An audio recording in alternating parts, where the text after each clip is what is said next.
said, my name is Jess Mallek. I've been here a couple times now, so I'm starting to get the hang of it. And just wanted to start off with some recent news that I was partially aware of, but not entirely. But first, let me start off by asking, does anyone here have a therapist or has had a therapist before? Yeah, good old therapy. And I have a theory that therapy is kind of like a laxative, like a good therapist, it comes out nice and easy, you feel way better afterwards. But like a really bad therapist could probably use a laxative because they're just full of shit the entire time. It's like, okay, you're here for the paycheck, we get it, And I started seeing a new therapist recently. My old one conveniently left after having a couple sessions with me, so I don't know what that means. But this new one I have, she's really great, really bubbly, which I almost hate, but I guess it's like contagious laughter type thing. It's probably better for me that way, that she's all happy and stuff. And, they have to go through the normal rundown of like, do you ever feel suicidal or feel like hurting yourself or others? Like, no, and if I was, I'm not telling you that. And she gets to this point where she goes, are you familiar with the spectrum and neurodivergence? And I'm like, yeah, what about it? I always joked about it. Growing up, always had a hard time paying attention, all that good stuff. But I had good grades, so clearly that meant I was fine. And she just kind of looks at me and she's like, yeah, things are adding up a little bit, So come to find out, there's this possible diagnosis that I am in fact on the spectrum, which is fine, It just means like more friends for me, like more people to make friends with, get along with.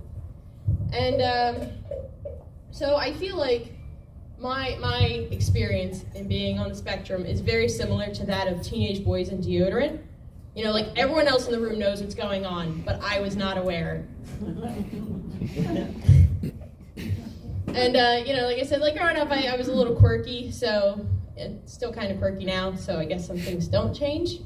But something that does change is football. And I am unfortunately a Steelers fan.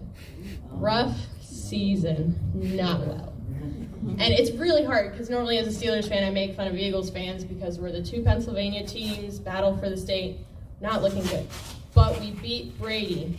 Whether that has to do with him being mentally unstable from a divorce is beyond me. But we won, and that's what matters. And it's kind of like parenting for me. I don't have my own kids, but I'd imagine watching football is like watching kids, mistakes are going to be made, they're going to mess up. You're still disappointed when it happens, but you let go, move on, because screaming's not going to change it. They're not listening. And it makes it worthwhile, when they do, when they have a really good moment, you're like, yeah, that's why I stick around and not abandon my child. But on the topic of football, the other day I was shopping at my favorite store, Five Below. It's contagious, everything's less than $5, but it adds up very quickly. You do the math, 20 items, that's $100. That's a lot of money. But at Five Below, they're doing this fundraiser, and it's called like the Eagles Autism Foundation, which I thought was really inclusive for people like me, that they have an entire football team of people on the spectrum. Like that's what that's for. Like, I didn't know that. All this time I've watched football, I didn't know that like the Eagles Autism Foundation was in support of football players on the spectrum.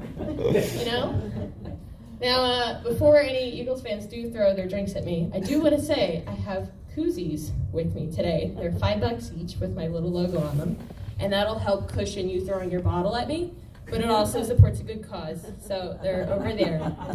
So, thank you. Have a good night.